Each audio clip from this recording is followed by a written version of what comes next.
नमस्कार विद्यार्थी मित्रांनो, मी राकेश गोराणे. तुमचं मी सर्वांचं विद्यार्थी मित्रांचं साकार एज्युकेशन नाशिकच्या यूट्यूब चॅनलवरती सर्वांचं मी स्वागत करीत आहे.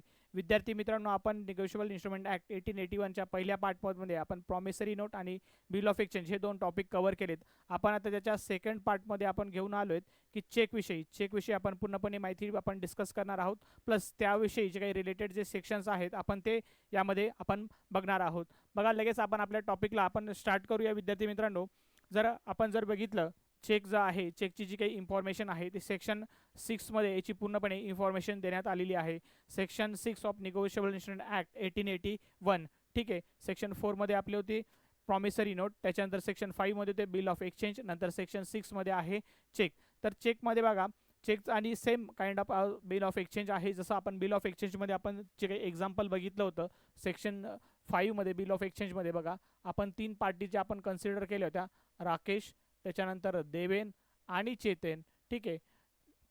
तर या केसमध्ये बघा, या जो काही केस आहे यामध्ये जी इन्फॉर्मेशन आहे, या जो काही पर्सन आहे बघा, जो पर्सन आहे त्याच्या व्यतिरिक्त आपल्याला कोण कन्सिडर करायचं आहे, ड्रॉवी असणार आहे. ठीक आहे.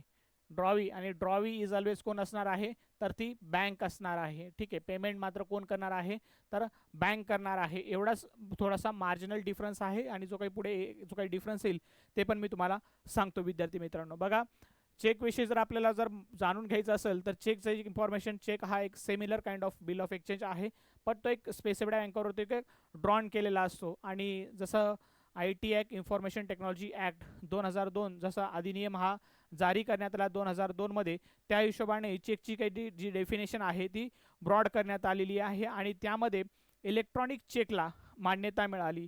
तोपर्यंत काय होतं, फिजिकल चेकलाच मान्यता होती. ठीक आहे. फिजिकली चेक तो एका बँकेमधून दुसऱ्या बँकमध्ये जात असा क्लिअरिंग होण्यासाठी. आता मात्र इलेक्ट्रॉनिक जो काही चेक आहे त्याची तर काही डेफिनेशन ब्रॉड करून इन्फॉर्मेशन टेक्नॉलॉजी ॲक्टनुसार त्याला मान्यता देण्यात आली. ठीक आहे. त्याच्यानंतर ई चेक जो आहे बघा, ई चेकमध्ये सेक्शन 6A इम्पॉर्टंट आहे. सेक्शन 6A त्याच्यामध्ये कशाची इन्फॉर्मेशन दिली बघा, तर cheque in the electronic form, cheque जो काही इलेक्ट्रॉनिक फॉर्ममध्ये असेल त्याची इन्फॉर्मेशन, इलेक्ट्रॉनिक चेक कसा असायला हवा, same as of that of the physical cheque असणार आहे. इलेक्ट्रॉनिक चेकसुद्धा फक्त तो इलेक्ट्रॉनिक आपल्याला फिल करायचा आहे, त्याच्यावर इलेक्ट्रॉनिकलीच आपल्याला सिग्नेचर पण करायची आहे. ठीक आहे. त्याची इन्फॉर्मेशन 6A दिलेली आहे. त्याच्यानंतर ट्रंकेटेड चेक जी आहे तो सेक्शन 6B दिलेला आहे. आपण जे काही आजकाल यूज करतोय बँकिंग सिस्टम प्रणाली, चेक ट्रंकेशन सिस्टम 2010 CTS 2010 असं आपल्या चेकवरती जे काही लेफ्ट कॉर्नरला ते दिलेले असतं चेकवरती. मी दाखवतो तुम्हाला CTS 2000 कुठे असणार आहे विद्यार्थी मित्रांनो. बघा, चेक ट्रंकेटेड सिस्टम म्हणजे काय, यामध्ये चेक जो आपण बँकेमध्ये जमा करू, ठीक आहे, त्याची ती एक स्कॅन्ड कॉपी केली जाते, आणि मॅग्नेटिक इंकसुद्धा, कॅरेक्टर रिकग्निशन MICR कोड त्याची पण स्कॅन केली जाते, आणि ज्या बँकमध्ये तो क्लिअरिंगला पाठवायचा आहे तिथे त्याची स्कॅन्ड कॉपीची ती इमेज पाठवली जाते. त्याची इन्फॉर्मेशन सेक्शन 6B दिलेली आहे. त्यानंतर पुढे जर आपण गेलो, बघा, हा जो इकडे दाखवलेला आहे विद्यार्थी मित्रांनो, हा काय आहे, इलेक्ट्रॉनिक फॉर्म ऑफ चेक आहे. ठीक आहे. इलेक्ट्रॉनिक फॉर्म ऑफ चेक, आणि हा जो दाखवलेला आहे हा काय आहे, आपण जो तुम्ही सर्व विद्यार्थी मित्रांनी बघितला असेल, हा काय आहे, फिजिकल चेक आहे. ठीक आहे.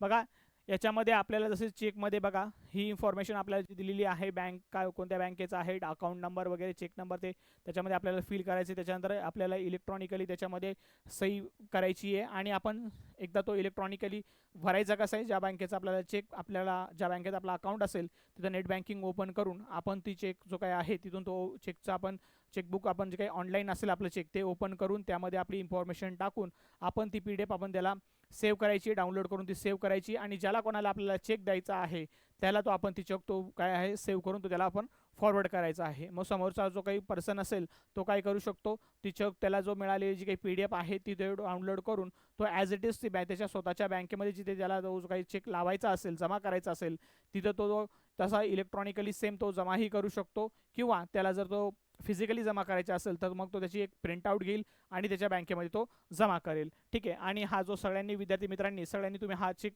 बघितलेला असावा. ठीक आहे. बघा, चेक थोडं समजणं थोडं इझी आहे, कारण की आपण हा चेक बऱ्यापैकी सगळ्या जणांनी बघितला असेल. मला असं वाटतं की प्रॉमिसरी नोट आणि बिल ऑफ एक्सचेंज मात्र विद्यार्थी मित्रांनी कोणीही बघितली नसेल. बघा पेमध्ये जे काही इथं डेट आहे पहिलेच आपल्या चेकवरती आपल्या राईट कॉर्नरला ते आपल्याला डेट टाकायची आहे. त्याच्यानंतर पेमध्ये आपल्याला काय तर ते आपल्याला त्याची डिटेल टाकायची आहे. कोणाचं जे काही आपल्याला ज्याच्या नावाने आपल्याला चेक द्यायचं आहे त्याचं नाव टाकायचं आहे. त्याच्यानंतर इथे सम जी काही आहे ती अक्षरामध्ये आपल्याला ती पूर्णपणे टाकायची आहे. त्याच्यानंतर इथे फिगर्समध्ये आपल्याला जी काही अमाऊंट असेल ती टाकायची आणि नंतर ऑथराईज सिग्नेचर ज्याच्या आपली त्याच्यामध्ये सही टाकायची आहे. ठीक आहे. त्याच्यानंतर करायची आहे त्याच्यानंतर बघा हा जो काही चेक आहे चेकमध्ये बघा CTS 2010 कुठे मेन्शन करण्यात आलेलं आहे. इथे बघा या कॉर्नर पेजच्या शेजारी दिलेलं आहे की इथं CTS 2010 दिलेला आहे. हा क्वेश्चन बराचसा वेळा जो काही आहे इंटरव्ह्यूमध्ये बराचसा विचारण्यात आलेला आहे की CTS 2010 जे काही आपण चेक जी काही कोणती वर्षाची जी CTS कोणत्या वर्षाचा आपण यूज करतो तर ते CTS 2010 आपल्याला सांगायला पाहिजे आहे. ठीक आहे. यामध्ये तुम्ही जो काही तुमच्याकडे घरी जो फिजिकल चेक असेल तुमच्या पप्पा मम्मीचा किंवा तुमच्या स्वतःचा कोणाचा अकाउंट असेल तर त्यामध्ये तुम्ही चेकबुक ओपन करून हा CTS 2000 तुमचं कंप्लायंट आहे की नाही तो चेक तुम्ही व्हेरीफाय करायचा आहे विद्यार्थी मित्रांनो. पुढे जर आपण गेलो तर बघा चेक ट्रंकेशन सिस्टम जी काही आहे आपण बघितलं की चेक ट्रंकेशन सिस्टम ही 2010ची आपण यूज प्रणाली करतोय. मात्र चेक सिस्टम ही त्याच्या आधीही इंट्रोड्यूस करण्यात आली आहे आणि ती कुठं इंट्रोड्यूस करण्यात आली ते बघा. चेक ट्रंकेशन सिस्टम इम्प्लिमेंटेड जी काय आहे इम्प्लिमेंटेशन न्यू दिल्लीमध्ये, चेन्नईमध्ये आणि मुंबईमध्ये फेब्रुवारी 1, 2008 मध्येच ऑलरेडी जी काय आहे ती चालू होऊन गेली होती. इम्प्लिमेंटेशन चालू झालं होतं तेव्हा. त्याच्यानंतर चेन्नईमध्ये 24 सप्टेंबरला झाली होती 2011 मध्ये. त्याच्यानंतर मुंबईमध्ये बघा 27 एप्रिल 2013ला झाली होती. पण मात्र जनरल सेन्समध्ये आपण CTS 2010 असंच नॉर्मली बोललं जातं. त्याच्यानंतर पुढे जर आपण गेलो बघा त्याच्यानंतर मग जे आधी जे होते ते टोटल जे काही डेटा सेंटर्स चेकचे होते ते 66 डेटा सेंटर्स होते. तर ठीक आहे. त्याचं कन्वर्जन करून त्यांनी फक्त आता 3च ग्रेड ठेवलेले आहेत. ते 3 ग्रेड्स कोणते कोणते आहेत बघा विद्यार्थी मित्रांनो. ते 3 ग्रेड्समध्ये हे जे काही आपल्याला स्टेट दिले ते तुमचं काही लक्षात ठेवण्याचं काम नाही आहे. मात्र हे 3 ग्रेड्स आपल्याला लक्षात ठेवायला लागणार आहेत की सेक्शन 6 मध्ये बघा 3 ग्रेड्स कोणते कोणते आहेत. न्यू दिल्लीचं एक आहे, त्याच्यानंतर मुंबईचं एक ग्रीड आहे, त्याच्यानंतर चेन्नईचं एक ग्रीड आहे. यामध्ये तुमचं चेक क्लिअरिंग ब्रेसची काही आहे ती सिस्टम त्याच्यामधून या डेटा सेंटर्समधून ती ग्रिड्समधून ती चालत असते. पुढे जाऊया आपण विद्यार्थी मित्रांनो. पुढे जर आपण गेलो बघा चेकची क्लिअरिंग सिस्टम कशी वर्कआउट करते हे एक आपण थोडंसं एक्झाम्पलने आपण त्याला समजून घेऊया विद्यार्थी मित्रांनो. बघा इथे एक ड्रॉवर आहे, त्याच्यानंतर ड्रॉवी आहे, त्याच्यानंतर प्रेझेंटिंग बँक, त्याच्यानंतर पेई, इथे एक तुम्हाला चेक दिसतोय, क्लिअरिंग हाऊस आहे. एवढे जे काही फीचर्स असतील या एका चेक क्लिअरिंगमध्ये हे जे काही आहेत हे लोक एवढे याच्या जे फीचर्स आहेत ते पार्टिसिपेशन करणार आहेत. समजा मला जर चेक द्यायचा असेल, ठीक आहे, मला जर चेक द्यायचा असेल, ठीक आहे, मला जर समजा फॉर एक्झाम्पल 2 व्यक्तीमध्ये राकेश आणि देवेनमध्ये काहीतरी एखादा व्यवहार असेल आणि त्याच्या अगेन्स्ट राकेशला जर काही पैसे द्यायचे असेल देवेनला, तर राकेश कशा फॉर्ममध्ये ते चेक क्लिअरिंग करू शकतो, कसं चेक त्याला देऊन आणि देवेन कसं त्याला क्लिअर करणार आहे ते बघा. राकेशचं समजा फॉर एक्झाम्पल अकाउंट HDFC मध्ये आहे आणि माझं खरंच अकाउंट HDFC मध्ये पण आहे आणि देवेनचं अकाउंट ते आहे जे आहे SBI बँकेमध्ये आहे. ठीक आहे, SBI बँकेमध्ये आहे. मग राकेशने चेक जो काही राकेशने चेक लिहिला त्याच्यावरती देवेन सुरवडेचं पूर्णपणे नाव लिहिलं, त्याच्यानंतर ते डेट टाकली, त्याच्यानंतर काही जी काही अमाऊंट असेल त्या व्यवहाराची ती अमाऊंट टाकली, अक्षरामध्ये पण ती अमाऊंट टाकली, त्याच्यानंतर त्याची सिग्नेचर पण करून दिली. ठीक आहे. मग हा जो कोणी चेक लिहित असतो त्याला काय म्हटलं जातं तर त्याला रायटर असं म्हटलं जातं, किंवा जो कोणी चेक लिहितो त्याला रायटर म्हटलं जातंच आणि बँकेच्या हिशोब भाषेत जर बोललं तर त्याला ड्रॉवर असं म्हटलं जातं. ठीक आहे, जो कोणी चेक लिहितो त्याला ड्रॉवर म्हणतात किंवा रायटर असं म्हटलं तरी चालेल. त्याच्यानंतर हा चेक मी जो आहे ज्याच्या कोणाला अकाउंटला जमणार आहे मी हा चेक कोणाला देणार आहे तर तो देवेनला देणार आहे. ठीक आहे, त्याचं माझ्याकडे घेणं लागत होते पैसे. ठीक आहे, त्या केसमध्ये हा मग देवेन कोण असणार आहे तर त्याला पेई म्हटलं जातं. ठीक आहे, आपल्या मराठी भाषेत त्याला लाभार्थी असं म्हटलं जातं. मग मी चेक लिहून आणि तो देवेनकडे हस्तांतरण केला, त्याला दिला तो चेक. मग देवेनचा अकाउंट मात्र कुठं आहे तो SBIचा आहे आणि माझं मी जो काही चेक दिलेला आहे तो कसला आहे तो HDFC बँकेत आहे. मग देवेन कोणत्या बँकेमध्ये त्याचा जो काही आहे तो चेक कोणत्या बँकेत त्याला किंवा जमा करायचा असेल तर देव ऑब्व्हियसली त्याच्याकडे समजा एकच अकाउंट असेल तर तो SBI मध्येच घेऊन जाणार आहे. हे समजा मग देवेने तो जो काही मी दिलेला चेक आहे HDFC बँकेचा चेक तो एक स्लिप पूर्णपणे भरून SBI बँकेत जाईल, त्याच्या स्वतःच्या SBI बँकेमध्ये जाईल, त्याच्यामध्ये ती स्लिप भरून. ठीक आहे, कॅश आणि जी काही चेकची स्लिप असते ती एकच असते विद्यार्थी मित्रांनो. ठीक आहे, कन्फ्युजन व्हायचं नाही. बँकेमध्ये गेल्यानंतर कॅश आणि चेकची तिथे /चेक स्लॅश कॅश असं दिलेलं असतं, त्याच्यामुळे कोणत्याही प्रकारचं कन्फ्युजन नाही आहे. कॅश आणि चेकची स्लिप एकच असते. मग देवेन त्याच्या SBI बँकेत जाईल, ठीक आहे, आणि ती स्लिप भरून जो काही चेक त्याला अटॅच करून त्याच्या प्रेझेंटिंग बँकमध्ये ती देईल, ठीक आहे. SBI मध्ये तो ती बँकमध्ये तो जमा करेल, ठीक आहे. जमा केल्यानंतर जे काही त्याची बँक आहे, त्याची बँक काय करेल विद्यार्थी मित्रांनो, त्याची एक CTS 2010 कंप्लायंट जर माझा चेक आहे तर तो काय ते काही प्रेझेंटिंग बँक आहे ती काय करेल, त्या चेकची एक इलेक्ट्रॉनिक इमेज तयार करेल, ठीक आहे. MICR डेटा आणि त्या चेकची इमेज तयार करेल आणि माझ्या बँकेकडे म्हणजे HDFC बँकेकडे जे काही आहे त्या ड्रॉवी बँकेमध्ये त्याची काय करेल, ती इमेज पाठवून देईल, ठीक आहे. इमेज त्याची ट्रान्सफर करेल आणि मग थ्रू द कशामार्फत जाईल, ते क्लिअरिंग हाऊस, ठीक आहे, क्लिअरिंग कॉर्पोरेशन ऑफ इंडिया, ठीक आहे, जे RBIचं आहे क्लिअरिंग कॉर्पोरेशन ऑफ इंडिया, त्याच्या थ्रू तो चेक तो ड्रॉवी बँकेत जाईल आणि मग क्लिअरिंग जे काही आहे क्लिअरिंग हाऊस जे आहे ते सर्वपणे या बँकेकडनं ड्रॉवी बँक जे आहे त्याच्याकडनं संपूर्ण डेटा व्हेरीफाय करेल की सही बरोबर केलेली आहे की नाही, तारीख प्रॉपर आहे की नाही, अक्षरात जे लिहिलेले आहे तेच वर्ड्समध्ये आहे की नाही, पूर्णपणे डाटा व्यवस्थित व्हेरीफाय केला जाईल. किंवा त्यांना जर काही प्रॉब्लेम वाटला तर बऱ्याचशा सेन्समध्ये क्लिअरिंग हाऊसच आपल्याला जे काही आहे ह्या केसमध्ये राकेशला कॉल करू शकतो की तुम्हीच दिलेला चेक आहे का, ठीक आहे. किंवा काही चूक असेल तर ते आपल्याला प्रॅक्टिकली असंच होतं की ते काही चूक असेल तर आपल्याला कॉल करून ते आपल्याला दुसरा चेक इश्यू करायला लावतात, ठीक आहे. पण मग क्लिअरिंग हाऊसने हे सगळं व्हेरीफाय केल्यानंतर, ठीक आहे, मग काय करेल, ड्रॉवी बँकला पूर्णपणे सांगितलं जातं की सगळं बरोबर आहे तुमचा दिलेला डेटा, आणि मग ते क्लिअरिंग हाऊसचे पेमेंट कोणाला कलेक्ट करून देईल, ठीक आहे. SBIच्या बँकेचे काही देवेंचं बँकचा अकाउंट आहे तिथे त्याचं पेमेंट ते जमा होऊन जाईल, ठीक आहे. अशा प्रकारे हे जे आहे ते क्लिअरिंग हाऊसचं काम चालतं, चेक क्लिअरिंगचं सिस्टम चालतं, हे असं तुम्हाला कळालं असेल विद्यार्थी मित्रांनो. जर आपण पुढे जर गेलो बघा, पुढे जरा थोडंसं चेकचा हा पूर्णपणे जो काही भरलेला आहे विद्यार्थी मित्रांनो, यामध्ये थोडंसं बघून घ्या. बरेचसे विद्यार्थी मित्रांना चेक जर भरता येत नसेल तर थोडंसं आपण याच्याकडे व्यवस्थित बघितलं पाहिजे नाही की आपण जर बँकिंगचा अभ्यास करतोय तर आपल्याला चेक नक्कीच भरता आला पाहिजे. नाही मी बऱ्याचशा ठिकाणी बघितलेले, खेडेगावात तर हा प्रॉब्लेम आहेच, पण जनरली तुम्ही जर CBSच्या नाशिकच्या CBSच्या मोठ्या SBIच्या बँकेत जरी गेलेत तर बरेचसे जे काही आपल्याला 40-50 वर्षाचे जे व्यक्ती आहेत, पर्सन आहेत, ते सुद्धा वाट बघत असतात की कोणी सुशिक्षित माणूस येईल, कोणी चेक भरत असेल तर त्याच्याकडे ते जाऊन त्याच्याजवळ उभा राहतात. तो जर चेक भरत असेल त्यांना कळून जातं की याला चेक भरता येतो, ते पण म्हणतात की माझा चेक भरून दे, ठीक आहे. तर आपण जर बँकेचा अभ्यास करतोय तर आपल्याला चेक नंबर कुठे असतो, MICR कोड कुठे आहे, डेट कुठे लिहायची, सही कुठे करायची आहे, त्याच्यानंतर अक्षरात कुठे लिहायचं आहे, फिगर्समध्ये कुठे आपल्याला मेन्शन करायचं आहे, पेमध्ये पे टू काय, पेमध्ये काय लिहायचे, ऑर्डर करायचे की ऑड बिहेअर करायचे, या चेकच्या ज्या काही थोडा बेसिक कन्सेप्टच्या गोष्टी आहेत त्या आपल्याला प्रॉपर माहिती असणं गरजेचं आहे, ठीक आहे. बघा इथे आपल्याला जी काही आहे ती डेट मेन्शन करायची आहे राईट कॉर्नरला, त्याच्यानंतर तिची जी अमाऊंट आहे ती मेन्शन करायची अमाऊंट, ठीक आहे. इथे 5,000 टाकलेली आहे, त्याच्यानंतर इथे कोणाला द्यायचं आहे त्याचं नाव टाकायचं आहे पेमध्ये, त्याच्यानंतर जी काही अमाऊंट आहे तीच आपल्याला अक्षरामध्ये पण आपल्याला लिहायची आहे, त्याच्यानंतर इथे ऑलरेडी प्रिंटेड फॉर्मॅटमध्ये अकाउंट नंबर येऊन जातो, त्याच्यानंतर इथे आपल्या जे काही ज्याचा अकाउंट असेल, ज्याचा चेक जो कोणी चेक लिहित असेल, ड्रॉवर असेल, तो त्याची ती ऑथराईज सिग्नेचर करेल. त्याच्यानंतर हा इथे बघा, इथे जो आहेत हे जे 6 डिजिट आहेत हे कसले आहेत तर हे चेक नंबरचे आहेत, ठीक आहे. हे तर तुम्हाला जो काही तुम्ही जेव्हा चेक जमा करायला जाता त्या केसमध्ये तुम्हाला जर चेक नंबर लिहायचा असतो तर चेक नंबर कुठे असतो विद्यार्थी मित्रांनो, बघा हा सुरुवातीला जे 6 डिजिट आहेत ते कसले आहेत तर चेक नंबरचे आहेत, आणि त्याच्या पुढचे बघा MICR कोड ते किती असतो, तो 9 डिजिटचा कोड असतो, आणि पुढे जे RBI अकाउंट नंबर आणि ट्रान्झॅक्शन कोड दिलेले आहेत, ठीक आहे. पूर्णपणे एकदा व्यवस्थित बघून घ्या किंवा त्याचा स्क्रीनशॉट घेतला तरी चालेल, ठीक आहे. पुढे जर आपण बघा मॅग्नेटिक इंक कॅरेक्टरेशन जो एक कोड आहे MICR कोड, बऱ्याचशा वेळा IBPSच्या एक्झाममध्ये हा MICR कोड किंवा कम्प्युटरचे काही जे RRBचे जे काही पेपर्स असतात त्याच्यामध्ये कम्प्युटर सेक्शन पण आहे, त्याच्यामध्ये पण बऱ्याच वेळा तुम्हाला MICRचा फुल फॉर्म विचारला जातो. तर काय आहे, मॅग्नेटिक इंक कॅरेक्टर रिकग्निशन, ठीक आहे, टेक्नॉलॉजी.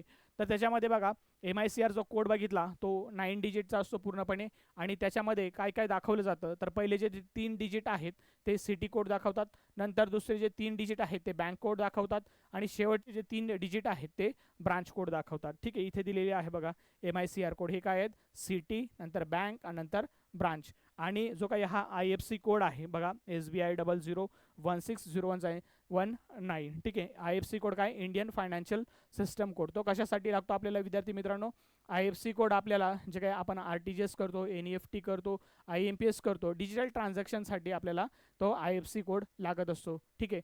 मात्र चेकच्या बाबतीत आपला MICR कोड जो आहे तो इम्पॉर्टंट रोल प्ले करतो. याच्यावरही बऱ्याचशा वेळा क्वेश्चन आलेले आहेत की MICR कोड किती डिजिट असतो, पहिले 3 डिजिट काय दर्शवतात, नंतर मध्याचे जे काही मिडलवाले 3 डिजिट आहेत ते काय दाखवतात, लास्ट 3चे डिजिट काय दाखवतात. तर सिटी, बँक आणि ब्रांच हे तुम्ही प्रॉपरली लक्षात ठेवलं पाहिजे. नाही जर आपण पुढे बघा, पुढे जर आपण गेलो, पुढे बघा सेक्शन 6 मध्ये चेकची पूर्ण इन्फॉर्मेशन दिली आहे. त्याच्यामध्ये बघा आता ओपन चेक, ठीक आहे, आणि क्रॉस चेक. बऱ्याचशा वेळा तुम्ही बघितलं असेल ओपन चेक काय आहे. ओपन चेक म्हणजेच काय असतो, बिअरर चेक असतो, पूर्णपणे चेक, त्याच्यामध्ये काही पूर्ण असं काही क्रॉस वगैरे केलेली आहे, लेफ्ट कॉर्नरला कोणत्या प्रकारची क्रॉस केलेली आहे. ओपन चेक आहे तो चेक आपण जो आहे तो काय असतो, तो तुम्ही ओव्हर द काउंटर बँकेच्या काउंटरवरती जाऊन त्याला तुम्ही एनकॅश करू शकता. अशा चेकला काय म्हटलं जातं, तुम्हाला ओपन चेक असं म्हटलं जातं किंवा बिअरर चेक असं म्हटलं जातं. ठीक आहे. त्याच्यानंतर जो काही क्रॉस चेक आहे, ठीक आहे, क्रॉस चेकच्या चेकिंगच्या ज्या क्रॉसिंग सिस्टम आहेत त्या पण मी पुढे ठेवलेल्या आहेत. क्रॉस कसं करायचं आहे, कोणती क्रॉस व्हॅलिड आहे, कोणती क्रॉस इनव्हॅलिड आहे, त्याची पण तुम्हाला मी दाखवणार आहे. ठीक आहे. ओपन चेकमध्ये फक्त याच्यामध्ये हा असा फॉर एक्झाम्पल हा पूर्णपणे चेक आहे, याच्यामध्ये कोणत्या प्रकारची क्रॉस नाही आहे. पण हा जो क्रॉस चेक आहे विद्यार्थी मित्रांनो, क्रॉस चेकमध्ये बघा असं लेफ्ट कॉर्नरला अशा 2 रेष जे मारलेले जातात, ठीक आहे, त्याला क्रॉस चेक असं म्हटलं जातं. आणि हा जो काही चेक आहे क्रॉस चेक, तो मात्र मग कसा असतो, हा तुम्ही ओव्हर द काउंटर एनकॅश करू शकत नाही. ज्याच्याकडे कोणाकडे हा क्रॉस चेक असेल तो आपण त्याला आपल्या अकाउंटला लावा लागतो आणि तो अकाउंटमध्ये आपल्या ते जे काही पैसे आपल्याला जमा होणार आहेत पेईच्या अकाउंटला ते पैसे जमा होतात. मात्र हा जो ओपन चेक आहे याच्यामध्ये आपण ओव्हर द काउंटर बँकेच्या काउंटरला जाऊन आपण तिथून कॅश आपण कॅशियरकडनं घेऊ शकतो. यामध्ये बघा, तर या ओपन चेकमध्ये जर समजा हरवला तर त्याचे थोडेसे चान्सेस आहेत की ते थोडंसं रिस्की आहे. पण क्रॉस चेक मात्र एकदम थोडंसं आपल्याला काय म्हणता, काय याच्यामध्ये कोणत्याही प्रकारची रिस्क नाही आहे. कोणी घेतला पण त्याच्यामध्ये क्रॉस पण असेल तो पण सिक्युअर नाही आहे. क्रॉस पण असेल आणि ऑर बिअरर लिहिलेलं असेल तर त्याच्याही दुसऱ्याच्या अकाउंटला तो पैसे जमा घेऊ शकतो. पण ज्याच्या अकाउंटला जमा झालेत आपण FIR वगैरे करून त्याला आपण ती जी काही ट्रेल आहे त्याच्यानुसार त्या अकाउंट नंबरवरून कोणाच्या अकाउंटला पैसे गेलेत आपण ते शोधू शकतो. मात्र ओपन चेकमध्ये अशा प्रकारची कोणत्याही प्रकारची आपल्याला फॅसिलिटी अवेलेबल नाही आहे विद्यार्थी मित्रांनो.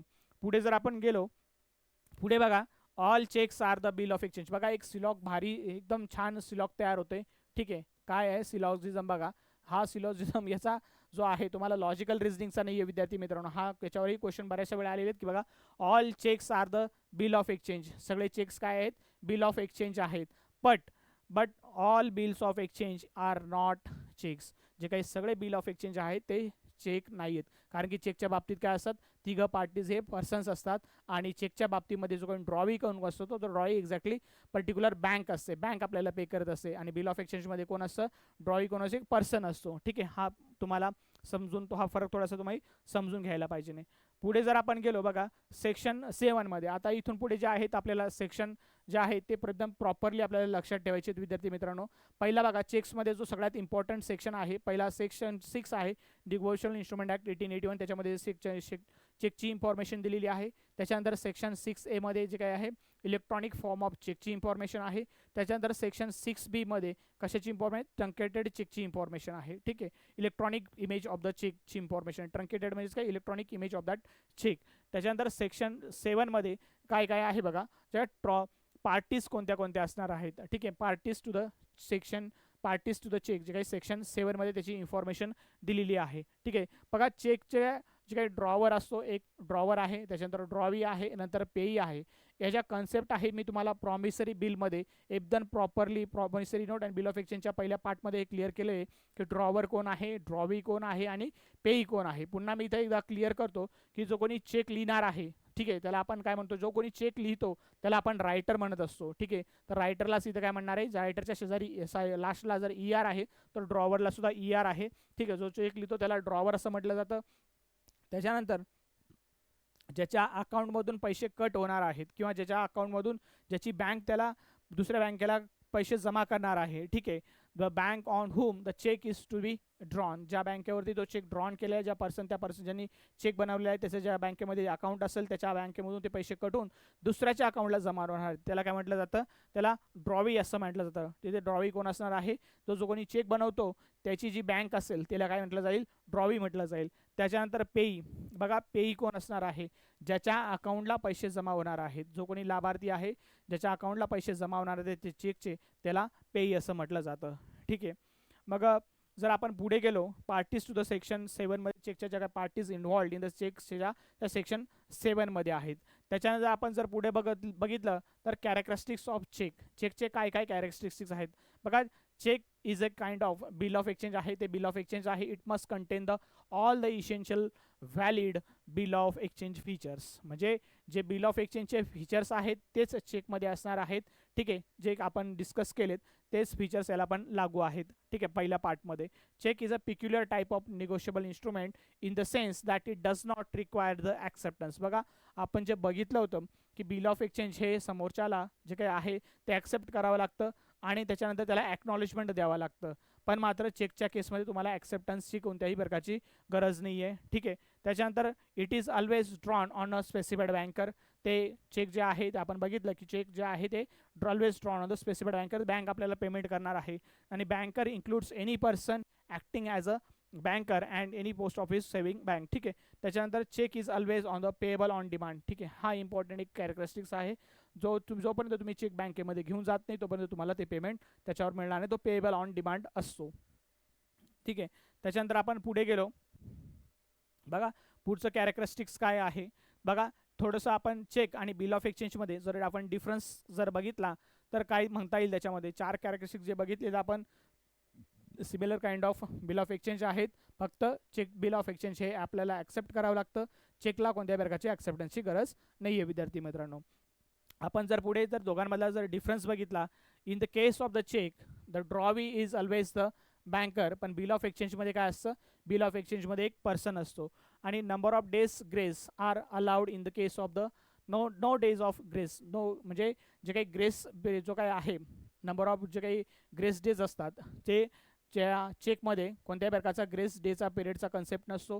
मात्र बिल ऑफ एक्सचेंजमध्ये जे काही आहे तो कन्सेप्ट जो काही ग्रेस डेचा पिरियड जो असतो तो बाय डिफॉल्ट असतो. फॉर एक्झाम्पल राकेश आणि देवेनमध्ये जर बिल ऑफ एक्सचेंज तयार झालं आहे आणि ते 100 दिवसांचं ॲग्रीमेंट असेल त्यांनी जर फॉर्म केलेलं तर त्याच्यामध्ये तुम्हाला बाय डिफॉल्ट 3 दिवस एक्स्ट्रा मिळून जातात. ठीक आहे, पण चेकच्या केसमध्ये अशा प्रकारची कोणत्याही प्रकारची ग्रेस डेची कन्सेप्ट नाही आहे विद्यार्थी मित्रांनो.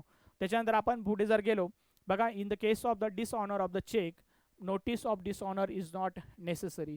बघा चेक जे काही डिसऑनर झाला, इथे डिसऑनर म्हणजे आपल्याला जनरली माहिती का आपण चेकमध्ये जर समजा आपण एखाद्याला चेक दिला आणि आपल्या अकाउंटला आपण पैसेच नाही आहेत तेवढे ज्या अमाऊंटचा आपण चेक दिला आणि त्याने त्या तारखेला तो डिपॉझिट केला त्याच्या बँकेमध्ये, तर आपल्या अकाउंटमध्ये जर पैसे शिल्लक नाही आहे तर समोरचा आपला जो काही बँक असेल ती चेक काय करतो तो डिसऑनर करतो. आपण जनरली आपण त्याला चेकचा आपण बाउन्स चेक झाला असं आपण म्हटलं जातं. तर मग तो चेक जर बाउन्स झाला असेल तर डिसऑनर ऑफ चेक बँकेच्या भाषेमध्ये तर त्याला नोटीस देण्याची गरज नाही आहे. ठीक आहे, त्याच्यानंतर cheque can be drawn to the bearer and made be payable on demand. ठीक आहे, हे आपल्याला माहिती आहे. चेक तो स्वतः घेऊ शकतो, त्याच्यानंतर पेएबल ऑन डिमांड असू शकतो. Whereas bill of exchange can not be bearer. बघा हा एक इम्पॉर्टंट आपण जो काही क्रायटेरिया बघितला होता की बिल ऑफ एक्सचेंज हे सेक्शन 31 जे काही RBI ॲक्ट 1934 नुसार ज्याच्या हातात जो काही बिल ऑफ एक्सचेंज असेल किंवा एखाद्याकडनं हरवलं तर बिअररचा रोल तो प्ले करू शकत नाही आहे. मात्र चेक जर समजा ओपन चेक असेल आणि तुम्ही तो त्याच्यावरती काही नाव पण लिहिलेलं असेल ऑर बिअरर पण पुढे मेन्शन केलेलं असेल आणि तुमच्याकडनं तो चेक गहाळ झाला असेल तर ते बँकेमध्ये कोणीही जाऊन त्याला एनकॅश करू शकतो. पण मात्र बिल ऑफ एक्सचेंज जर बिल ऑफ एक्सचेंजमध्ये आपण तसा प्रकार कोणत्याही प्रकारचं तो क्रायटेरिया अवेलेबल नाही आहे सेक्शन 31 नुसार. ठीक आहे, त्याच्यानंतर no acceptance is required in the cheque. ठीक आहे, चेकमध्ये कोणत्याही प्रकारचं ॲक्सेप्टन्सची गरज नाही. बिल ऑफ एक्सचेंज आपल्याला ॲक्सेप्ट करावं लागतं. It only needs to be present for the payment. त्या बँकेमध्ये आपल्याला जाऊन ते जमा करावं लागतं. त्याच्यानंतर cheques do not require to be stamp in India.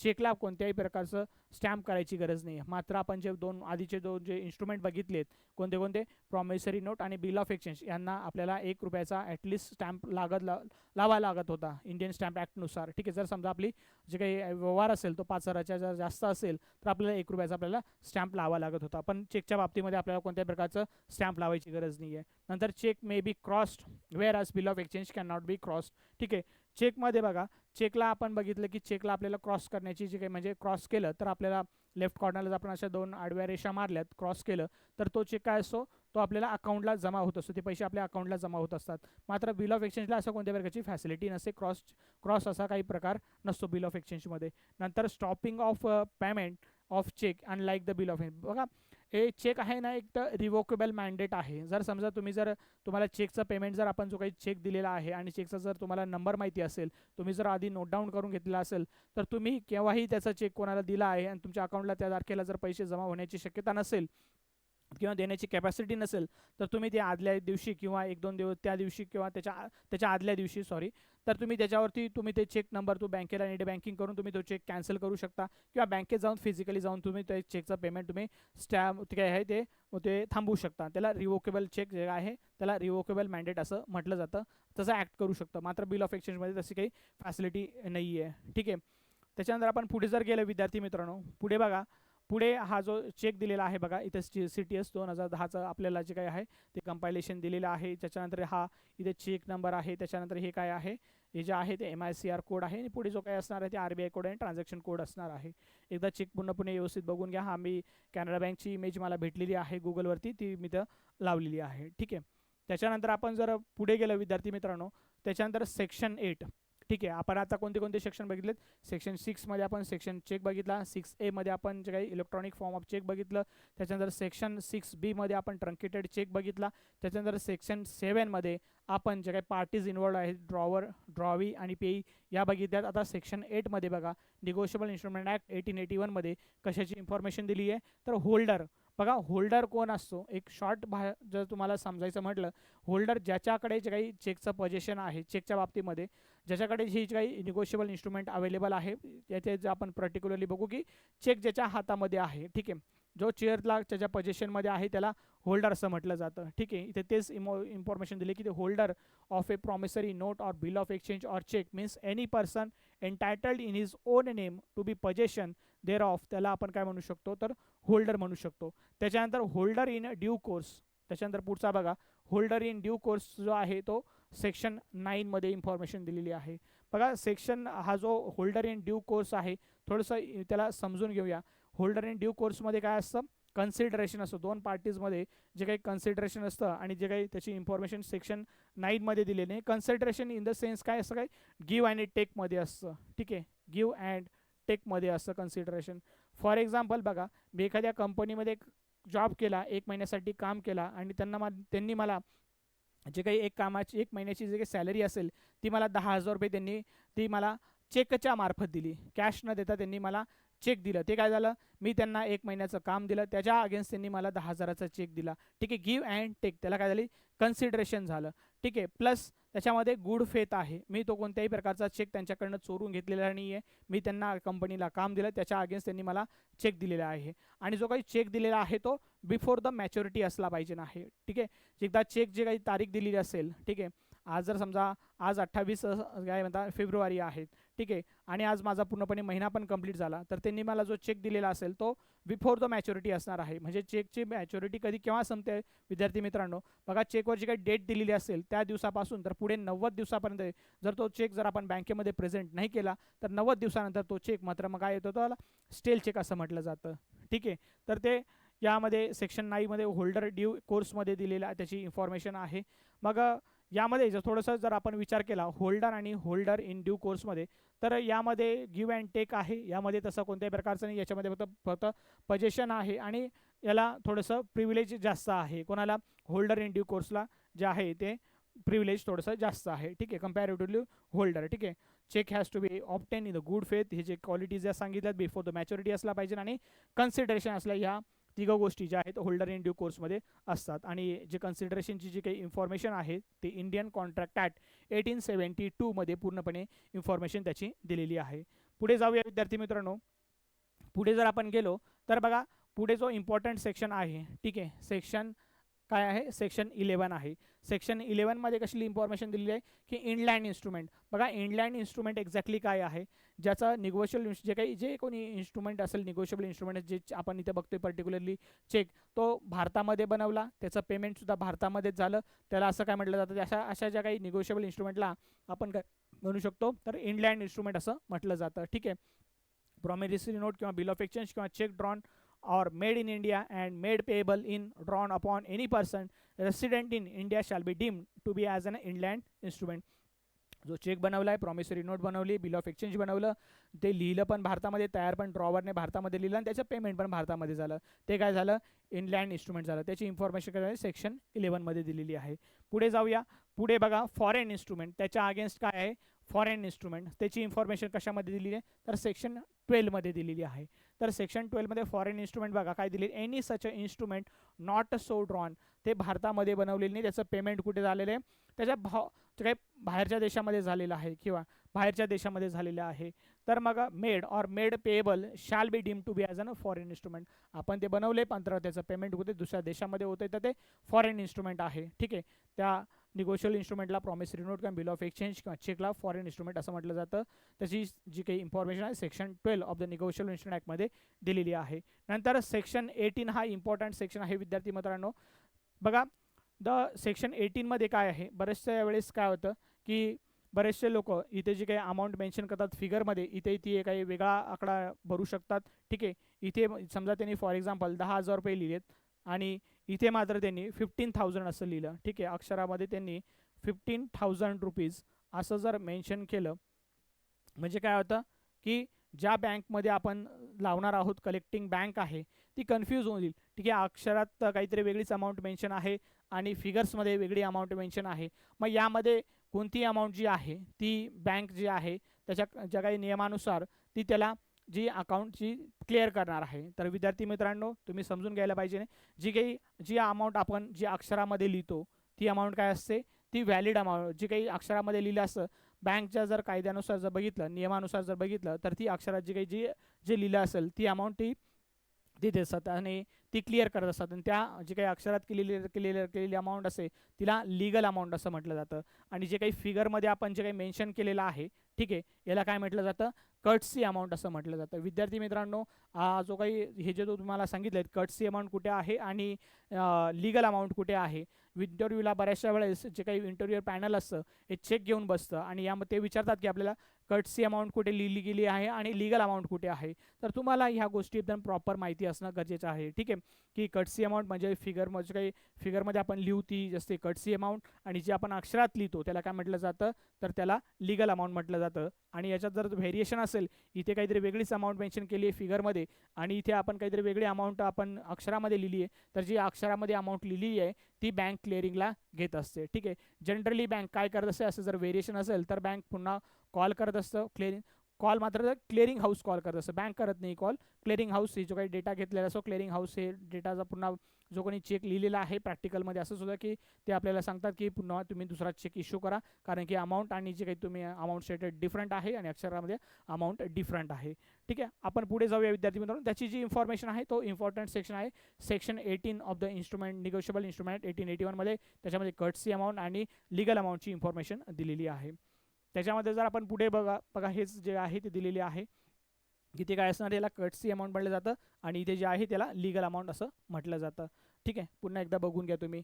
पुढे आपण जाऊया विद्यार्थी मित्रांनो. पुढे जर आपण गेलं सेक्शन 20मध्ये कशाची इन्फॉर्मेशन दिलेली, इनकोएट स्टॅम्पेड इन्स्ट्रुमेंट. बघा इनकोएट एक शॉर्टमध्ये बघा हे थोडंसं डिस्क्रिप्शन आहे जे काही आहे त्या RBIच्या वेबसाईटवरून जे मी आहे घेतलेलं आहे. तुम्हाला एक शॉर्टमध्ये सांगतो, जे काही इनकोएट जो आहे सेक्शन 20 इनकोएट स्टॅम्पेड इन्स्ट्रुमेंट म्हणजे काय, इनकम्प्लीट जे काय आहे चेक जो आहे तो इनकम्प्लीट आहे.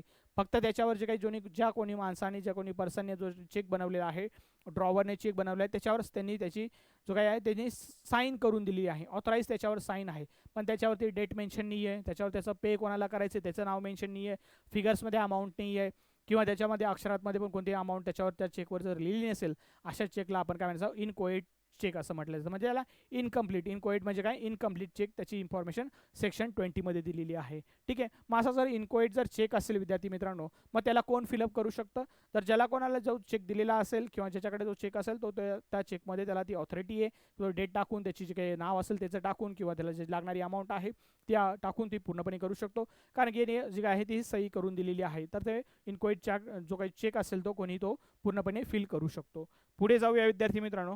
पुढे जर आपण गेलो, पुढे बघा सेक्शन 14मध्ये बघा सेक्शन 14 एक आहे निगोशिएबल इन्स्ट्रुमेंट ॲक्टमध्ये, त्याच्यामध्ये निगोशिएशन हा जो आपण पहिल्याच टाईपमध्ये आपण निगोशिएशन जी आहे त्याची इन्फॉर्मेशन आपण बघितली. तर सेक्शन 14मध्ये बघा काय दिले, निगोशिएशन म्हणजे काय.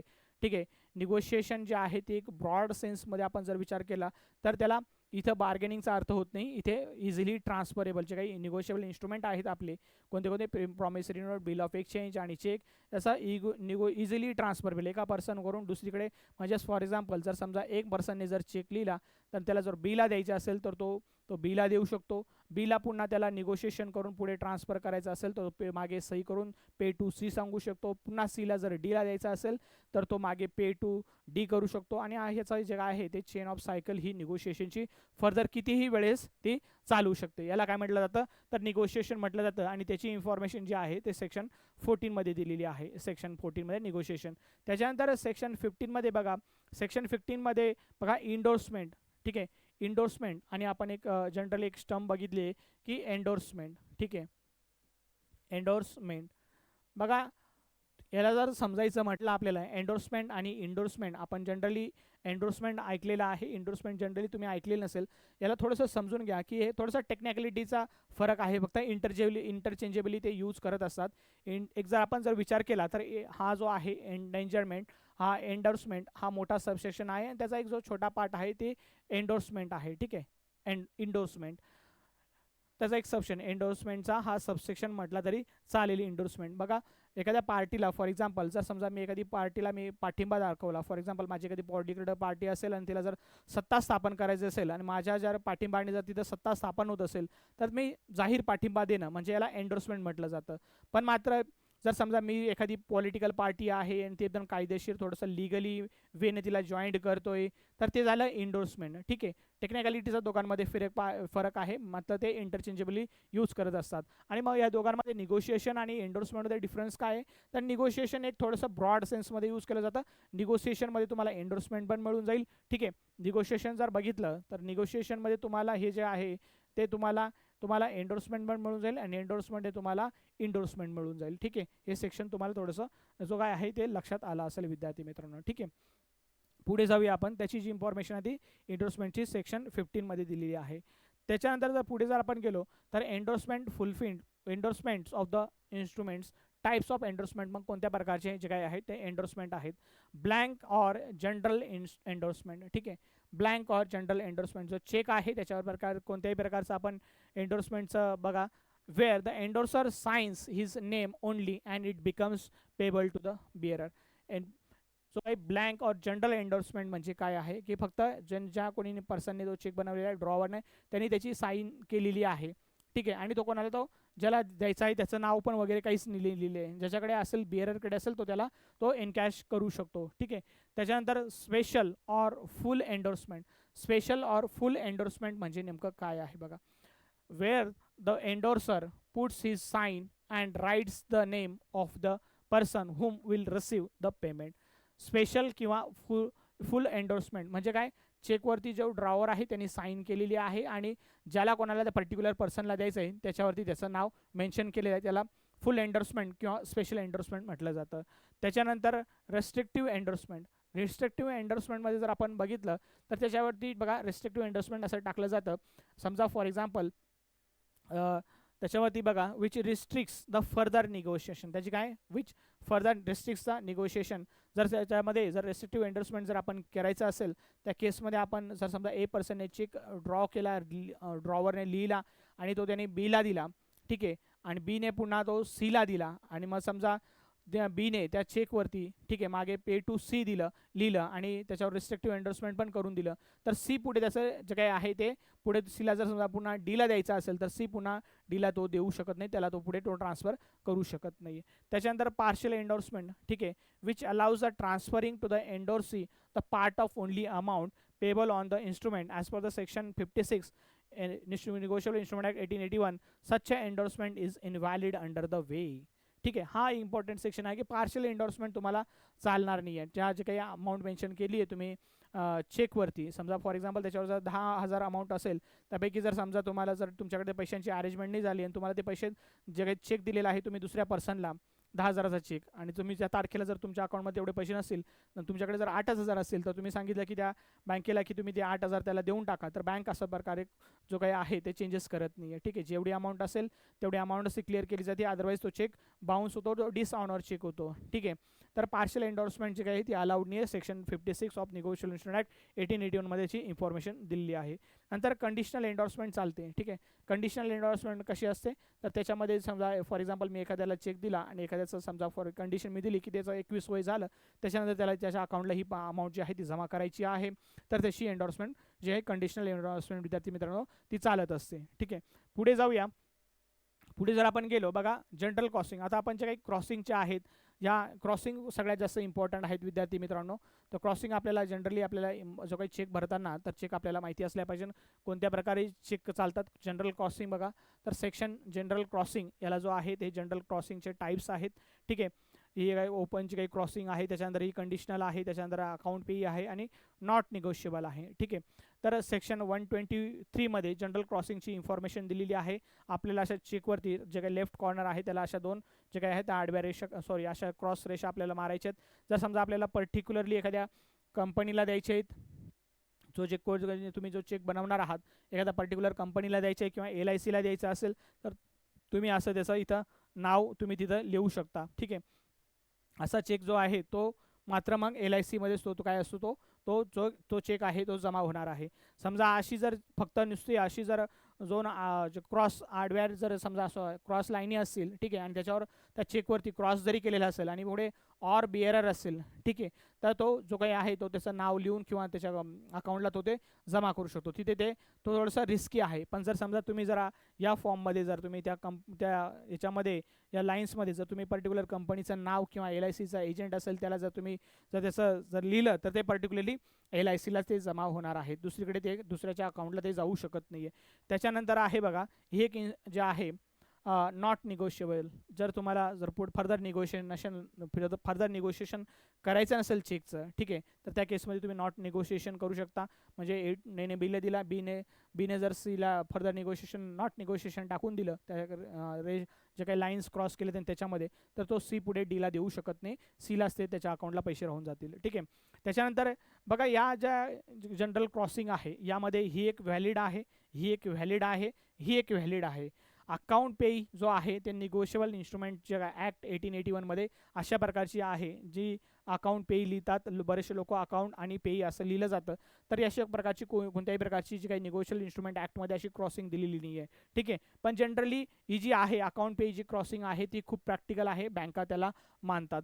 ठीक आहे, बऱ्याचशा वेळेस असं एखाद्या वेळेस तुम्हाला MCQ याच्यावरही बनू शकतो की तुम्हाला इंटरव्ह्यूला असं विचारू शकतात की यापैकी खालीलपैकी कोणती जी आहे ती क्रॉसिंग जी निगोशिएबल इन्स्ट्रुमेंट ॲक्टमध्ये दिलेली नाही आहे, तर तुम्ही बघा ही कोणती आहे, general crossing, special crossing, not negotiation आहे, हे व्हॅलिड आहेत. ठीक आहे, ही मात्र कुठेही त्याचे बघायचं याचं डिस्क्रिप्शन निगोशिएबल इन्स्ट्रुमेंट ॲक्टमध्ये याची इन्फॉर्मेशन दिलेली नाही विद्यार्थी मित्रांनो. आपण जर पुढे गेलो, क्रॉसिंग तुम्हाला कळाली असेल विद्यार्थी मित्रांनो. ठीक आहे, पुढे जर आपण गेलो अकाउंट पेई क्रॉसिंग. ठीक आहे, अकाउंट पेई क्रॉसिंग ही जी आहे तेच दिलेली आहे इन्फॉर्मेशन बघा.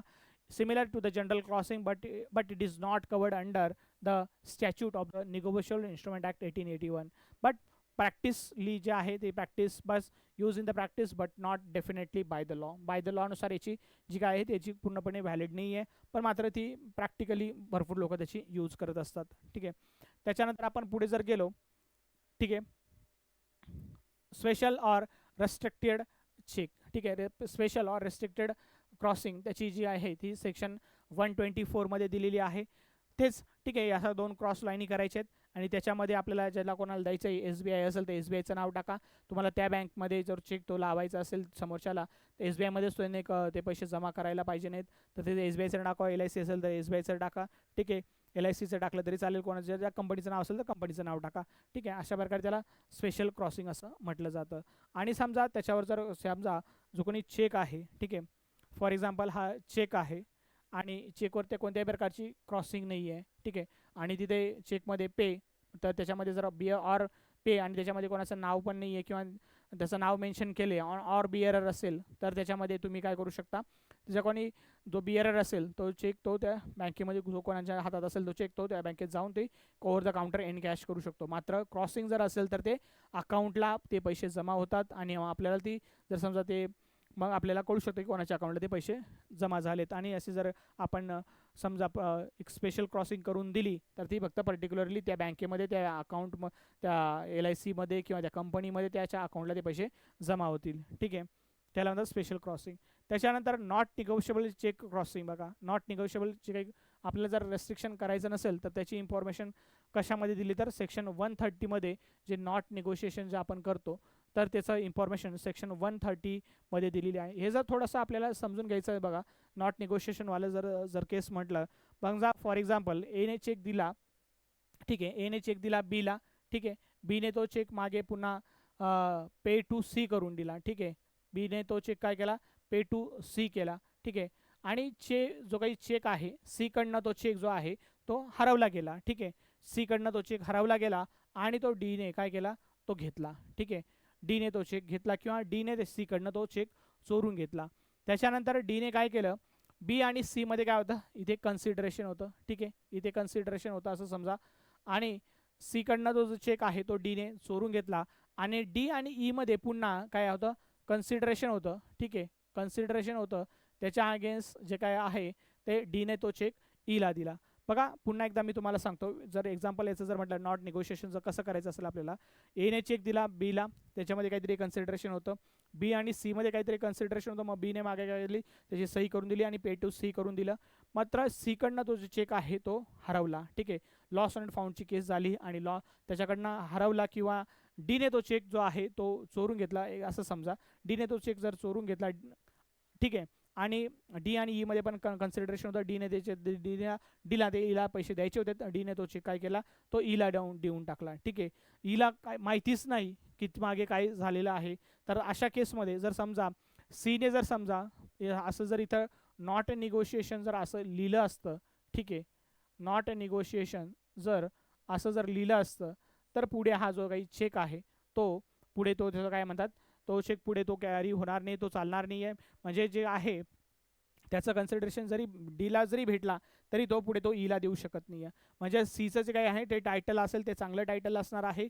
मात्र जर नॉट निगोशिएशनमुळे जर समजा या केसमध्ये ई जर हा चेक बँकेत घेऊन गेला आणि त्याच्यावरती नॉट निगोशिएशन पण आहे, तर अशा केसमध्ये मग बँक जी आहे ती पूर्णपणे ईची पूर्ण चौकशी करेल आणि मग तो ईवरून ते डी दोघांना ते पकडलं जाईल की कोणी चेक तो चोरलेला आहे. ठीक आहे, अशी ती ट्रेल तिथे शोधू शकतात ते. मात्र जर समजा मग याच्यामध्ये जर जे सीला जे आहे ते चांगलं टायटल मिळेल आणि जे डीला जे आहे ते बॅड टायटल मिळणार आहे, कारण डीने ते चेक चोरलेला आहे. तेच जे टायटल आहे डीला जे बॅड टायटल मिळालं तेच टायटल ईला कॅरी होणार आहे. ठीक आहे, ईला सुद्धा आपण बॅड टायटल मिळणार आहे विद्यार्थी मित्रांनो. ठीक आहे, याचीच इन्फॉर्मेशन इथं दिलेली आहे. नॉट निगोशिएशन हे तुम्हाला व्यवस्थित कळालं असेल. एक एवढं जी इन्फॉर्मेशन आहे मी तुम्हाला समअप जी आहे ती इंग्लिशमध्ये थोडीशी एक्झासर्बेट केलेली आहे, थोडीशी इलॅबोरेट करून दिलेली आहे. फक्त आपल्याला एक कन्सेप्ट जरी कळाली तरी ती सफिशियंट आहे विद्यार्थी मित्रांनो. ठीक आहे, पुढे जर आपण गेलो, बघा पुढे जर आपण जर बघितलं, हे दिलेलं आहे की only if the title of the test title tent होतं, त्याची इन्फॉर्मेशन दिलेली आहे जे मी नॉट निगोशिएशनमध्ये सांगितली. त्याच्यानंतर पुढे आपण जाऊया विद्यार्थी मित्रांनो सेक्शन 138मध्ये. ठीक आहे, सेक्शन 138मध्ये जे आहे ते डिसऑनर ऑफ द चेकची इन्फॉर्मेशन दिलेली आहे. ठीक आहे, सेक्शन 138मध्ये कशाची इन्फॉर्मेशन दिलेली आहे तर ती डिसऑनरिंग ऑफ द चेक. म्हणजे काय, तुम्ही एखाद्या व्यक्तीला चेक दिलेला आहे, तुम्ही कन्सिडरेशनमध्ये आहात, दोघं ए आणि बी व्यक्ती दोघं कन्सिडरेशनमध्ये आहात, तुम्ही गिव्ह अँड टेकमध्ये आहात, तुम्ही दुसऱ्या व्यक्तीला तो चेक बनवून जो काही अमाऊंट असेल त्याच्यावर मेन्शन केली आणि तुमच्या अकाउंटला ते जर समजा त्या ज्या दिवसाची तारीख दिली आहे आणि समोरच्या ज्या काही व्यक्तीने बी पर्सनने जर चेक त्याच्या बँकेत लावला आणि तो चेक जर त्या समजा त्या अकाउंटमध्ये जर तुमच्या अकाउंटमध्ये ए पर्सनच्या व्यक्तीमध्ये अकाउंटमध्ये जेवढे जर पैसे नसतील त्या केसमध्ये त्याचा चेक आपण बाउन्स झाला असं म्हणतो. ठीक आहे, चेक काय बँक काय करत असते, चेक बँक बाउन्स करत असते, त्याला डिसऑनरिंग ऑफ चेक म्हटलं जातं आणि त्याची इन्फॉर्मेशन सेक्शन 138मध्ये दिलेली आहे. आणि मग त्याच्या जर डिसऑनरिंग ऑफ द चेक जर झाली तर त्याच्यामध्ये तुम्हाला काय फाईन बसणार आहे बघा, तर तुम्हाला जी काही आहे ती 2 वर्षाची शिक्षा होणार आहे. ठीक आहे, 2 वर्षाची तुम्हाला शिक्षा होणार आहे, प्लस तुम्हाला जे काही अमाऊंट मेन्शन केलेली आहे ती तुम्हाला डबल फाईन पण लागणार आहे. ठीक आहे, डबल फाईन म्हणजे काय, जेवढा तुमचा कन्सिडरेशनचा जो चेक होता त्याच्यावर जी अमाऊंट मेन्शन केली आहे त्याच्या डबल तुम्हाला ती फाईन पण लागणार आहे आणि 2 वर्षाची शिक्षा किंवा दोघं असं तुम्हाला ती शिक्षा मिळणार आहे. पुन्हा थोडंसं एक चेकचे टाईप्स तुम्हाला विद्यार्थी मित्रांनो जर मी तुम्हाला काही सांगायचे असेल तर मी तुम्हाला चेकचे काही टाईप्स तुम्ही सांगू शकतात विद्यार्थी मित्रांनो, की त्याच्यामध्ये बघा एक अँटी डेटेड चेक असतो, त्याच्यानंतर पोस्ट डेटेड चेक असतो, त्याच्यानंतर स्टेल चेक असतो, क्रॉस चेक आणि ओपन चेक आपण बघितलेत. बघा अँटी डेटेड चेक जर आपल्याला एक जर बघायचं म्हटलं, अँटी डेटेड चेक असा एक चेक आहे. ठीक आहे, आणि याच्यावर जी आज जी त्या तारीख आहे, आज जी आहे 28 फेब्रुवारी आहे. ठीक आहे, याच्यावर जर आपण 20 फेब्रुवारीची आपण जर तारीख मेन्शन केली, ठीक आहे, 20 फेब्रुवारी जर आपण तारीख मेन्शन केली आणि समोरच्या पर्सनला आपण तो चेक दिला, ठीक आहे, म्हणजे काय ही तारीख निघून गेलेली आहे आणि आपण त्याचा चेक काय आहे ती जो चेक आहे तो आपण दुसऱ्या पर्सनला दिला, तर अशा चेकला आपण काय म्हणू शकतो, अँटी डेटेड चेक, जी चेक आधीची तारीख निघून गेलेली आहे. मग हा पर्सन 20 फेब्रुवारीचा चेक आहे, आजही तो बँकेत लावू शकतो, केव्हाही तो बँकेत लावू शकतो, पण 90 दिवसाच्या आतमध्येच. ठीक आहे, 90 दिवसाच्या नंतर जर त्याने बँकेमध्ये तो चेक जर प्रेझेंट केला तर त्याला स्टेल चेक म्हटलं जातं. स्टेल म्हणजे काय, शिळा. ठीक आहे, मग त्याला स्टेल चेक असं म्हटलं जातं. आणि एक असतो पोस्ट डेटेड चेक. ठीक आहे, पोस्ट डेटेड चेकमध्ये बघा काय असतं, पोस्ट डेटेड चेकमध्ये बघा आज तारीख किती आहे, 28 तारीख आहे, आणि मी समोरच्या व्यक्तीला जसं एने जर चेक ए आणि बी मध्ये काही कन्सिडरेशन आहे आणि एने चेक जर समजा तो फॉर एक्झाम्पल 10 मार्चचा जर चेक दिला, ठीक आहे, म्हणजे 10 मार्च जी आहे ती जी काय तारीख आहे ती काय आहे, ती एनं बाकी आहे, आणि अशा तारखेचा चेक त्याच्यावर ते तारीख टाकून सही वगैरे करून तिची काही अमाऊंट असेल त्याच्यामध्ये कन्सिडरेशनची अमाऊंट टाकून ती समोरच्या व्यक्तीला बी पर्सनला त्यांनी चेक दिला ड्रॉवरने, तर ती काय ती तारीख येणं बाकी आहे, अशा तारखेला अशा चेकला काय म्हटलं जातं, तर पोस्ट डेटेड सॉरी विद्यार्थी मित्रांनो, पोस्ट डेटेड चेक असं म्हटलं जातं. ठीक आहे, त्याच्यानंतर ओपन चेक आणि क्रॉस चेक बघितला आपण. ओपन चेक म्हणजेच काय, ज्याच्यावर कोणत्या प्रकारची क्रॉस नाही आहे, त्याच्यावरती जो काही ऑर बिअरर नाव असतं किंवा पे टू त्याचा पर्सनचं नाव असतं, ऑर बिअरर म्हणजे त्या पर्सनला किंवा ज्याच्या हातात आहे ते, आणि काही चेकवरती बऱ्याचशा चेकवरती ऑर्डर पण असतं, म्हणजे त्या व्यक्तीचं ज्याचं नाव असेल त्या ऑर्डरनुसार त्याला ते चेकला ते दिलं जाईल, किंवा तो चेक जो ज्याचं नाव मेन्शन केलेलं आहे तो पुढे फर्दर निगोशिएशन करून ऑर्डरनुसार तो थर्ड पार्टीचा फोर्थ पार्टीला त्याच्या पुढच्या पार्टीजला तो चेक फर्दर निगोशिएशनने तो ट्रान्सफर करू शकतो. ठीक आहे, हे झाले चेकचे काही टाईप्स आहेत ते तुम्हाला सांगायचे बाकी होते, ते तुम्हाला मी सांगितलेत. आय होप तुम्हाला हे सगळ्या गोष्टी कळाल्या असतील.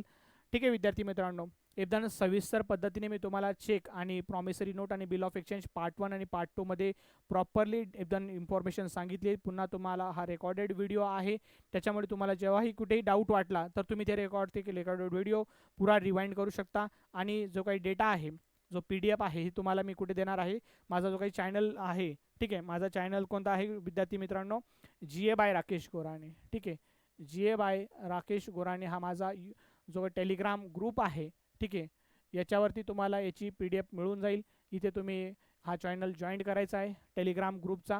ठीक आहे, याच्यावरती तुम्हाला माझ्या डेली करंट अफेअर्सच्या प्लस बँकिंग जे काही अवेअरनेस आहे, जे मी ऑफलाईन कोचिंगमध्ये शिकवत असतो, ठीक आहे, याची PDF मिळून जाईल, किंवा तुम्हाला या लेक्चरची PDF हवी असेल तर ही सुद्धा तुम्हाला त्या ग्रुपमध्ये ती मिळून जाईल. ठीक आहे, बघा कालच विद्यार्थी मित्रांनो SBR ज्युनियर सर्व्हिस असोसिएटचा रिझल्ट लागला, आणि जो काही आमच्या क्लासचे जवळजवळ 9 विद्यार्थी जे आहेत त्यांनी यामध्ये यश मिळवलेलं आहे, आणि जो हे जे आहे प्लस आता काही दिवसातच IBPS क्लर्कचा देखील रिझल्ट लागेल, त्यामध्ये भरपूर विद्यार्थी पास होतील. एक जे काही ॲव्हरेज जे काही आपल्या बघितलं तर क्लासच्या ॲडमिशनच्या दृष्टीने आपला जो काही आहे तो खूप मोठा याचा वाटा म्हटला तरी चालेल. ठीक आहे, काल आम्ही त्याचं सेलिब्रेशन वगैरे पण पूर्णपणे केलेलं आहे, तुम्ही बघू शकता विद्यार्थी मित्रांनो. ठीक आहे, आमचं क्लासचं लोकेशन कुठे आहे तर नाशिकला गंगापूर रोड जे वडगावकर हॉस्पिटल आहे तिथे आमचा क्लास आहे, तिथे येऊन तुम्ही इन्क्वायरी करू शकता. ठीक आहे, क्लासविषयी. त्याच्यानंतर हे जे काही आमचे क्लासचे विद्यार्थी आहेत, कालच आम्ही ह्याचं पूर्णपणे सेलिब्रेशन केलं होतं काल पूर्णपणे. ठीक आहे, बघा तुमचंही याच्यामध्ये नाव असायला हवं असं मला वाटतं, आणि येणारी जी काही एक्झाम आहे RBI असिस्टंटची असेल, उद्या तुमची जी एक्झाम आहे RBI ऑफिस असिस्टंटची, तुमच्या सर्व विद्यार्थी मित्रांना माझ्याकडनं तुम्हाला ऑल द बेस्ट विद्यार्थी मित्रांनो. ठीक आहे, आणि जे काही येणारी जी एक्झाम आहे RBI असिस्टंटची 11 जे एप्रिलला होणार आहे, त्यासाठी त्याच्या फोकस ओरिएंटेड आम्ही एक बॅच लॉन्च केलेली आहे. आफ्टरनूनची बॅच आहे 11:30 तर 4पर्यंत. त्याच्यामध्ये तुमचा जो काही MBAचा जो काही CATचा आहे तो पण पोर्शन आम्ही कंप्लीट करणार आहोत. क्वांट असेल, रिझनिंग असेल, इंग्लिश असेल, जनरल अवेअरनेस असेल, सर्व फॅकल्टीज वेल क्वालिफाईड आहेत आणि यांना चांगला अनुभव आहे ह्या एक्झामविषयी. प्लस ते वेगवेगळ्या एक्झाम्समध्ये त्यांनी क्वालिफाय पण केलेली आहेत. त्याच्यानंतर तुम्हाला या क्लासमध्ये काय काय इन्फॉर्मेशन किंवा तुम्हाला थोडंसं 1 मिनटं मला वेळ द्या. तुम्हाला क्लासविषयी मी तुम्हाला माहिती समजावून सांगतो. विद्यार्थी मित्रांनो, तुम्हाला इथे फ्री वायफायचा पूर्णपणे स्पेस मिळणार आहे. प्लस बॅग दिली जाईल क्लासकडनं. नंतर एक तुम्हाला सेपरेट लायब्ररीचा जो फील आहे, स्टडी रूम अवेलेबल करून दिलेला आहे. तुम्ही जर एकदा ॲडमिशन घेतलं तर ते लाईफ टाईमसाठी ॲडमिशन असणारे विद्यार्थी मित्रांनो. तुमची वन टाईम इन्व्हेस्टमेंट तुम्ही एकदा एज्युकेशनवर करा, तुम्हाला लाईफ टाईम त्याच्यावर इंटरेस्ट रेट मिळणार आहे. कशाच्या स्वरूपात? तुम्हाला एक चांगला जॉब, रिस्पेक्टेड जॉब मिळणार आहे. बँकिंगसारख्या ऑर्गनायझेशनमध्ये व्हाईट कॉलर जॉब मिळणार आहे. त्यासाठी तुम्हाला जो काही तो बॅचचा जो ड्युरेशन आहे आमचा 4.5 ते 5 महिन्याचा ड्युरेशन असेल. त्यामध्ये आम्ही तुम्हाला पूर्णपणे जो काही सिलेबस आहे तो पूर्णपणे व्यवस्थित शिकवणार आहोत. त्यामध्ये तुम्हाला या wifi, bag plus study room याबद्दल तुम्हाला प्रिंटेड अपडेटेड नोट्स दिल्या जातील. प्लस त्याचबरोबर तुम्हाला जी काही अड्डा 247 चॅनलकडनं एक जी काय आहे जी टेस्ट आहे, मॉक टेस्टची जी काय आहे टेस्ट सबस्क्रिप्शन तुम्हाला पूर्णपणे क्लासकडनं प्रोव्हाइड केलं जाईल. कारण की या ज्या एक्झाम्स आहेत त्या टोटल कशाच्या बेसवरती आहेत, तर त्या टोटल पूर्णपणे ऑनलाईन चालतात. तर तुम्हाला त्या ऑनलाईनचं जे काही मॉक टेस्ट असेल त्याचा अनुभव असला पाहिजे नाही. त्याच्यानंतर फुल टाईम डाऊट क्लिअरिंग फॅसिलिटी असतात, फॅसिलिटी अवेलेबल आहेत. फॅकल्टी त्या अवेलेबल असतात. तुम्ही केव्हाही तुमचा स्टडी रूममधून काही डाऊट आला तर त्यांना तुम्ही विचारून करून त्याला क्लिअर करू शकतात विद्यार्थी मित्रांनो. ठीक आहे. तर ज्याला कोणाला जर RBI असिस्टंट एक्झाम जर फोकस करायची असेल तर त्याच्यासाठी ही वेळ निघून गेलेली नाही विद्यार्थी मित्रांनो. वेळ कधीच निघून गेलेली नसते, आपण स्टार्ट करायची गरज असते. ठीक आहे. तर तुम्ही केव्हा तरी 10 मार्चपासून आम्ही ही बॅच स्टार्ट करतोय. त्याच्यामध्ये तुम्ही एनरोल करू शकता. पहिले 3 दिवस हे तुम्हाला डेमो लेक्चर्स अवेलेबल करून दिलेत क्लासकडनं. त्याच्यानंतर तुम्हाला त्या शिक्षकाशी कसे शिकवलं जातं, त्याची तुमची ट्युनिंग मॅच होते का नाही, सिलेबस जो आहे त्याच्या तसं शिकवलं जातं की नाही या तुम्ही चेक करू शकता. आणि त्याच्यानंतर तुमच्यावर काही डिसिजन असेल क्लासविषयी, तुम्ही त्याला ॲडमिशन घ्यायचं की नाही त्याच्यानंतर तुम्ही ते डिसिजन घेऊ शकता विद्यार्थी मित्रांनो. पुढे बघा, आमचा जो काही यूट्यूब चॅनल आहे विद्यार्थी मित्रांनो, यूट्यूब चॅनलवरती तुम्ही जर नवीन असाल तर आमच्या चॅनलला तुम्ही लाईक करायचं आहे, सबस्क्राईब करायचं आहे. आणि जर तुम्हाला माझा हा जो चेकचा विषयी जो व्हिडिओ आहे, जर तुम्हाला ते कंटेंट आवडला असेल, तुम्हाला जर माझ्या सर्व शिकवलेल्या गोष्टी जर व्यवस्थित कळायला असेल तर माझं तुम्ही हक्काचा लाईक करायचं आहे विद्यार्थी मित्रांनो. ठीक आहे. आणि आमच्या चॅनलला, यूट्यूबच्या चॅनलला सबस्क्राईब करायचं आहे. त्याच्यानंतर आमचा जो काही क्लासचा जो टेलिग्राम ग्रुप आहे त्यावर आम्ही पूर्णपणे रिक्रुटमेंट विषयी ज्या असतात त्या न्यूज टाकत असतो, PDF देत असतो, किंवा कोणत्या कोणत्या ऑर्गनायझेशनची वॅकन्सी निघाली रिक्रुटमेंटविषयी पूर्णपणे डिटेल इन्फॉर्मेशन त्याच्यावर शेअर करत असतो. किंवा ह्या कंटेंटविषयी जे काय आम्ही यूट्यूबला लेक्चर्स घेऊन येतो त्याविषयीची जी काही लेक्चर्स ते सुद्धा तिथं आम्ही ते अवेलेबल करून दिलेले असतात. ठीक आहे. तर ते तुम्ही ते जॉईन करायचं आहे तर टेलिग्राम ग्रुपवरती. त्याच्यामध्ये तुम्ही क्लासविषयी, ब्रॅचेसविषयी तुम्ही पूर्णपणे अपडेटेड असणार. ठीक आहे. त्याच्यानंतर जर तुम्ही इंस्टाग्रामवर असाल तर इंस्टाग्रामसुद्धा आमचं क्लासचं पेज आहे, तुम्ही त्याला फॉलो करू शकता विद्यार्थी मित्रांनो. त्याच्यानंतर बघा, आय होप तुम्हाला मी जे काही आजचा जो काही टॉपिक घेऊन आलो होतो तुमचं याच्यामध्ये पूर्णपणे समाधान झालेलं असावं. हा जो पार्ट 1 आणि पार्ट 2 तुम्ही व्यवस्थित बघा विद्यार्थी मित्रांनो. आणि काहीही शंका असेल, जर तुम्ही ऑनलाईन असा, ऑफलाईन असा, कुठेही असा, मला तुम्ही त्या मेसेजमध्ये तुम्ही मला पिंग करू शकता. ठीक आहे. तर त्याच्यामध्ये तुम्ही मला काही अडचण असले तर मला विचारू शकता. मी तुमचा डाऊट करून नक्कीच क्लिअर करण्याचा मी तुम्हाला प्रयत्न करेल. तोपर्यंत पुढच्या व्हिडिओ मी लवकरच घेऊन येईल विद्यार्थी मित्रांनो. तोपर्यंत धन्यवाद. थँक्यू.